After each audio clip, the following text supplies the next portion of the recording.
चंद्रयान 3 की सफलता के बाद इसरो के वैज्ञानिकों ने सूरज की स्टडी करने के लिए आदित्य L1 सूर्ययान की तैयारी पूरी कर ली है। सूर्ययान को जल्द ही 2 सितंबर के दिन सूरज की सफल उड़ान के लिए रवाना कर दिया जाएगा। दोस्तों, इस मिशन का उद्देश्य सूरज के विकिरणों की स्टडी करना है। लेकिन अब सवाल आता है, सूरज तो बहुत ज्यादा गर्म होता है, तो यह सूरज का सामना कैसे करेगा और सूरज पर कैसे जाएगा? तो हम जानकारी के लिए आपको बता दें कि हमारा सूर्ययान पृथ्वी से 10.5 लाख किलोमीटर दूर पर जाकर सूरज की स्टडी करेगा।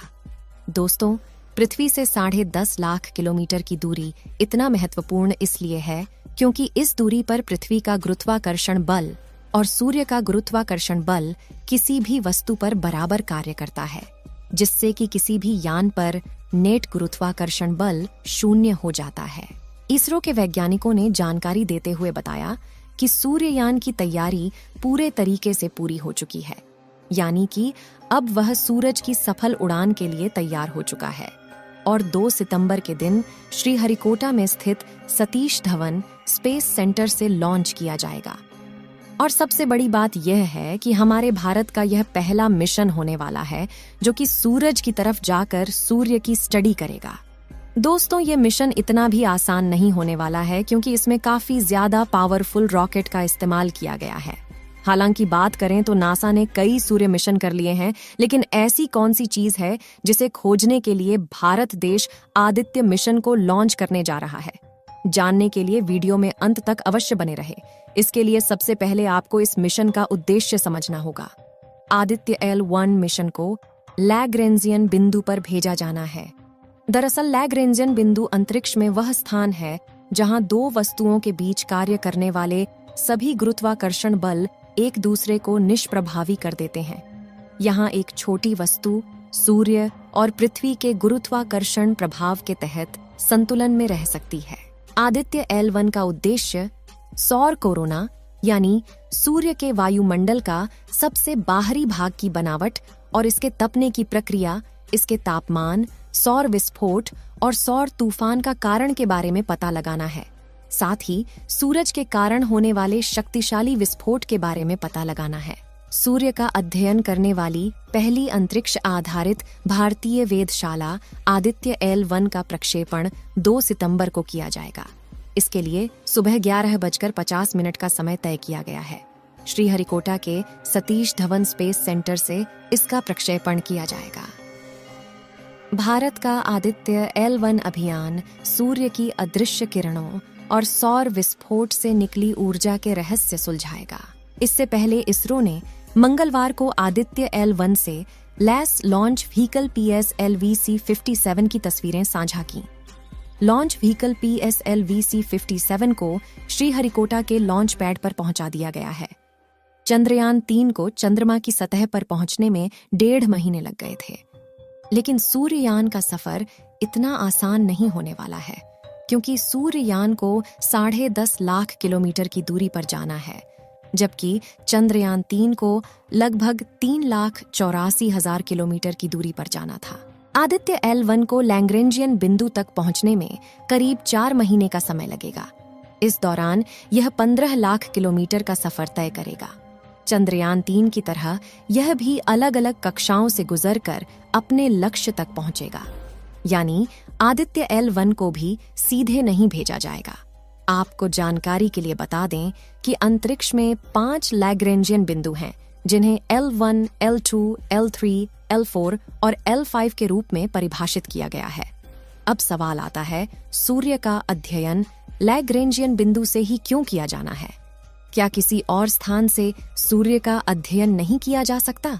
इसके लिए आपको बता दें कि लैग्रेंजियन बिंदु अंतरिक्ष अन्वेषण के लिए उपयोगी हैं, क्योंकि यहाँ कम ऊर्जा वाली कक्षाएं होती हैं। इसके साथ ही इस बिंदु से अंतरिक्ष के कुछ क्षेत्रों को आसानी से देखा जा सकता है। सूर्य पृथ्वी के किसी भी अंतरिक्ष यान को L1 बिंदु से लगातार सूर्य का निरीक्षण करने की अनुमति देता है। दूसरी ओर सूर्य और पृथ्वी के बीच L2 बिंदु से दूरबीनों के जरिए गहरे स्थान का स्पष्ट दृश्य दिखाई देता है। L4 और L5 बिंदु पर क्षुद्र ग्रह होते हैं जो सूर्य के चारों ओर एक ग्रह की कक्षा को साझा करते हैं। सूर्य कई ऊर्जावान कणों और चुंबकीय क्षेत्र के साथ लगभग सभी तरंग दैर्ध्य में विकिरण या प्रकाश छोड़ता है। हमारी पृथ्वी का वायुमंडल और उसका चुंबकीय क्षेत्र एक सुरक्षा कवच के रूप में कार्य करता है। पृथ्वी ही कणों और क्षेत्रों सहित कई हानिकारक तरंग दैर्ध्य विकिरणों को रोकती है। चूंकि कई विकिरण ऐसे हैं जो पृथ्वी की सतह तक नहीं पहुंच पाते हैं, इसलिए सूर्ययान के उपकरण ऐसे विकिरण का पता नहीं लगा पाएंगे। इसी वजह से इन विकिरणों पर आधारित सौर अध्ययन भी नहीं किए जा सकते। हालांकि ऐसे अध्ययन पृथ्वी के वायुमंडल के बाहर यानी अंतरिक्ष से अवलोकन करके किए जा सकते हैं।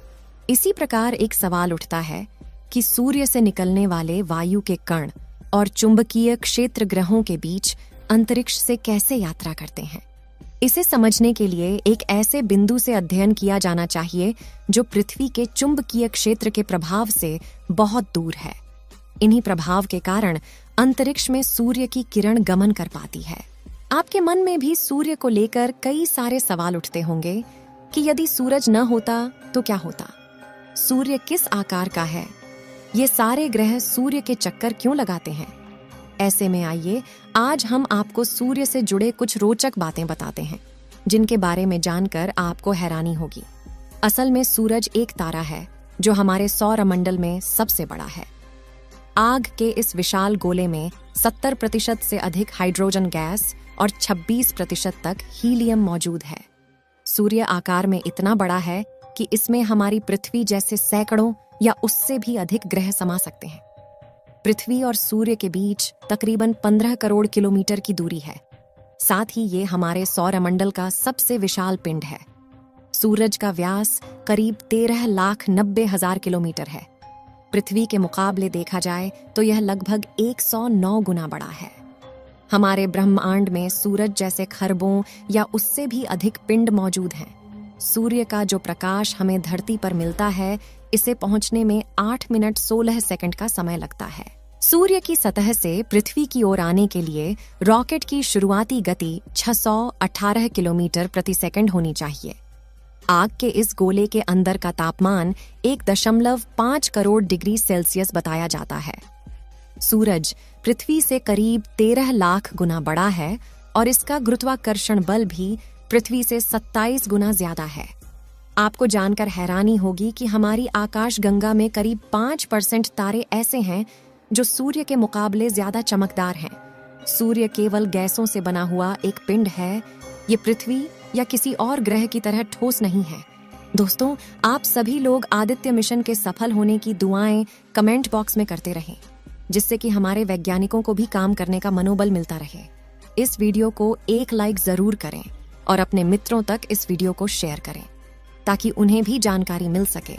और भी नॉलेजेबल वीडियो के लिए अपने भरोसेमंद चैनल को सब्सक्राइब जरूर करें और बेल आइकन को ऑल पर सिलेक्ट करना बिल्कुल ना भूलें। मिलते हैं किसी और नॉलेजेबल वीडियो के साथ। वीडियो को अंत तक देखने के लिए धन्यवाद।